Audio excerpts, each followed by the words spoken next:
Thiruvananthapuram corporation BJP കൗൺസിലറും KAAPA case പ്രതിയുമായ സുഗതന് ജാമ്യമില്ല.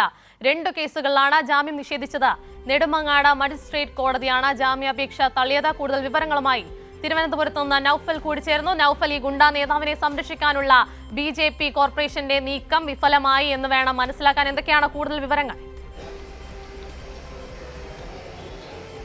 കാപ്പ കേസിൽ അറസ്റ്റിലായ തിരുവനന്തപുരം നഗരസഭ വാഴോട്ടുകോണം ബിജെപിയുടെ കൗൺസിലർ ആർ സുഗതന്റെ ജാമ്യാപേക്ഷയാണ് ഇപ്പോൾ നെടുമങ്ങാട് മജിസ്ട്രേറ്റ് കോടതി നിഷേധിച്ചിരിക്കുന്നത്. അതായത് 2 കേസുകൾ, ഒന്ന് പോലീസ് ഉദ്യോഗസ്ഥരെ മർദ്ദിച്ച കേസിലും മറ്റൊന്ന് വള്ളൈക്കടവ് കുളുമലി സ്വദേശിയായിട്ടുള്ള ഈ പ്രശാന്തിനെ മർദ്ദിച്ച കേസിലുമാണ് ജാമ്യാപേക്ഷ നൽകിയിരുന്നത്. ആ 2 കേസുകളുമാണ് നെടുമങ്ങാട് മജിസ്ട്രേറ്റ് കോടതി ഇപ്പോൾ ജാമ്യം നിഷേധിച്ചിരിക്കുന്നത്. നമുക്കറിയാം, ഈ സുഗതന്റെ വിഷയത്തിൽ കഴിഞ്ഞ ദിവസങ്ങളിലൊക്കെയും നഗരസഭയിൽ തുടരുന്ന സമരങ്ങൾ, അല്ലെങ്കിൽ LDFന്റെ ഭാഗത്തു നിന്ന് ഇന്ന് ആ റിലേ സത്യാഗ്രഹം, സുഗതന്റെ രാജി ആവശ്യപ്പെട്ടുകൊണ്ടുള്ള റിലേ സത്യാഗ്രഹം 10ാം ദിവസം പിന്നിടുകയാണ്. ആ ഒരു പശ്ചാത്തലത്തിൽ കൂടിയാണ് കഴിഞ്ഞ ദിവസത്തിൽ പറയുന്ന സുഗതനെ തിരുവനന്തപുരത്ത് ഈ 2 കേസുകളുടെ തന്നെ പശ്ചാത്തലത്തിൽ എത്തിച്ച തെളിവെടുപ്പിനൊക്കെ ശ്രമിച്ചിരുന്നു. പക്ഷേ തെളിവെടുപ്പ് നടന്നില്ല. പക്ഷേ പോലീസ് കസ്റ്റഡിയിൽ വാങ്ങി ചോദ്യം ചെയ്തിട്ട് തിരികെ വിയ്യൂർ സെൻട്രൽ ജയിലിലേക്ക് മാറ്റിയിരുന്നു. ആ ഒരു കേസുകളിലാണ് ഇപ്പോൾ നമുക്കറിയാവുന്ന കാര്യമാണ്. അതായത് 19ഓളം കേസുകളാണ് ഈ സുഗതന്റെ പേരിൽ ചാർജ് ചെയ്തിരുന്നത്. അതിന്റെ പശ്ചാത്തലത്തിൽ തന്നെയാണ് കാപ്പ കേസ് രജിസ്റ്റർ ചെയ്തത്. കഴിഞ്ഞ 2 നഗരസഭാ കൗൺസിൽ യോഗങ്ങളിലും സുഗതൻ പങ്കെടുത്തിരുന്നില്ല. മാത്രമല്ല,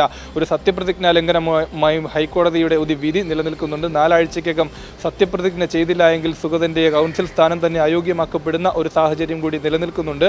അതിപ്പോൾ ആ ഒരു വിധി വന്നിട്ട് 1.5 ആഴ്ച പിന്നിടുന്നു. ഇനിയും ഒരു 2 ആഴ്ചയ്ക്കകം ആ ഒരു വിധി കൂടി മുന്നിൽ നിൽക്കെ തന്നെയാണ് ഈ ഒരു ജാമ്യം ഇപ്പോൾ നിഷേധിക്കുന്ന ഒരു അവസ്ഥ കൂടി ഉണ്ടായത്. തീർച്ചയായും വലിയ പ്രതിസന്ധിയിൽ തന്നെയാണ് തിരുവനന്തപുരത്ത് BJP ഈ സുഗതനെ പ്രൊട്ടക്ട് ചെയ്യാൻ വേണ്ടി, സംരക്ഷിക്കാൻ എല്ലാ ഒത്താശയും മേയർ അടക്കമുള്ള BJPയുടെ അധ്യക്ഷൻ രാജീവ് ചന്ദ്രശേഖർ അടക്കമുള്ളവർ പറഞ്ഞത് പാർട്ടിയും BJPയും സുഗതനെ സംരക്ഷിക്കും എന്ന് തന്നെയാണ്. എന്നാൽ അവർക്കുള്ള ഏറ്റവും വലിയ തിരിച്ചടി തന്നെയാണ് ഈ ജാമ്യം നിഷേധിച്ചിരിക്കുന്ന ഒരു സാഹചര്യത്തിൽ. എന്തു തന്നെയായാലും സുഗതന്റെ കൗൺസിലർ സ്ഥാനം അയോഗ്യമാക്കപ്പെടാൻ ഇനി അധികം താമസമില്ലാതെ തന്നെ അയോഗ്യമാക്കപ്പെടുന്ന ഒരു സാഹചര്യം കൂടിയാണ് സംജാതമായിരിക്കുന്നത്. ഉമ,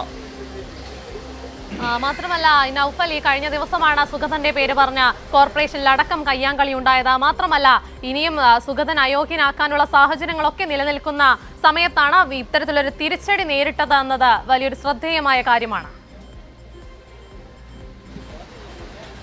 അത് തന്നെയാണ്. അതായത് ഈ കാപ്പ കേസ് രജിസ്റ്റർ ചെയ്ത അന്നു മുതൽ തന്നെ ഇടതുപക്ഷവും CPM ഉൾപ്പെടെയുള്ള പ്രതിപക്ഷ പാർട്ടികളിൽ, കോൺഗ്രസും പിന്നീടാണ് വന്നത്. ആദ്യം CPM ഉൾപ്പെടെയുള്ളവർ പറഞ്ഞു സുഗതനെ പുറത്താക്കുന്നതിൽ നിന്ന് യാതൊരു വിട്ടുവീഴ്ചയും ഇല്ല എന്ന് പറഞ്ഞു. ആദ്യം അതിൻ്റെ ഭാഗമായി കോർപ്പറേഷന്റെ മുന്നിൽ സമരം സംഘടിപ്പിക്കുകയുണ്ടായി.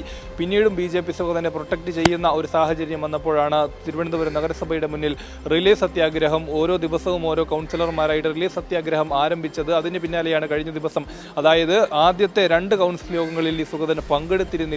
അത് CPM പറയുമ്പോൾ BJP അതിനെ എതിർത്തുകൊണ്ട് CPM അഥവാ ആ രജിസ്റ്റർ ഇത് കാണിക്കുന്നു എന്നൊരു കള്ള ആരോപണം BJPയുടെ ഭാഗത്തു നിന്നുണ്ടായി. അങ്ങനെ ഇരുന്നാൽ തന്നെയും 2 കൗൺസിൽ യോഗങ്ങളിൽ, നിലവിൽ BJP പറഞ്ഞതനുസരിച്ചായാലും 2 കൗൺസിൽ യോഗങ്ങളിൽ സുഗതൻ പങ്കെടുത്തിരുന്നില്ല. സ്വാഭാവികമായും അടുത്ത മാസം, അതായത് ഇനി വരുന്ന കൗൺസിൽ യോഗത്തിൽ കൂടി പങ്കെടുക്കാത്തൊരു സാഹചര്യം ഉണ്ടായാൽ സുഗതൻ സ്വാഭാവികമായും അയോഗ്യനാക്കപ്പെടും. മാത്രമല്ല, നേരത്തെ പറഞ്ഞ സത്യപ്രതിജ്ഞാ ലംഘനത്തിന്റെ ഒരു വിഷയം കൂടി നിൽക്കുന്നുണ്ട്. ആ ഒരു പശ്ചാത്തലത്തിൽ തന്നെയാണ് BJPക്ക് ഏറ്റ ഏറ്റവും വലിയ തിരിച്ചടി. ഉമ പറഞ്ഞതുപോലെ കഴിഞ്ഞ കൗൺസിൽ യോഗത്തിൽ ഈ പറയുന്ന സുഗതന്റെ അറ്റൻഡൻസ് ബുക്ക്, ഹാജർ, അത് രജിസ്റ്റർ ചെയ്ത ബുക്ക് ഉൾപ്പെടെ BJP അംഗങ്ങൾ മറ്റുള്ളവർക്ക് കൊടുക്കാതെ അത് വലിച്ചു കീറുന്ന, അല്ലെങ്കിൽ അത് അവിടെ അക്രമം സൃഷ്ടിക്കുന്ന ഒരു പശ്ചാത്തലവും, വലിയ അക്രമം അന്ന് കോർപ്പറേഷനിൽ ഉണ്ടായതെന്ന് നാം കണ്ടതാണ്. ആ ഒരു ഇതിൽ തന്നെയാണ് മിനിങ്ങാന്ന് സുഗതനെ പോലീസ് വിയ്യൂരിൽ നിന്ന് തിരുവനന്തപുരത്ത് എത്തിച്ച് ഈ ക്ഷേത്രത്തിൽ തെളിവെടുപ്പ് നടത്താനുള്ള ഒരു അവസരം നോക്കിയത്. പക്ഷേ കൊണ്ടുവന്ന് ഉച്ചയ്ക്ക് ശേഷം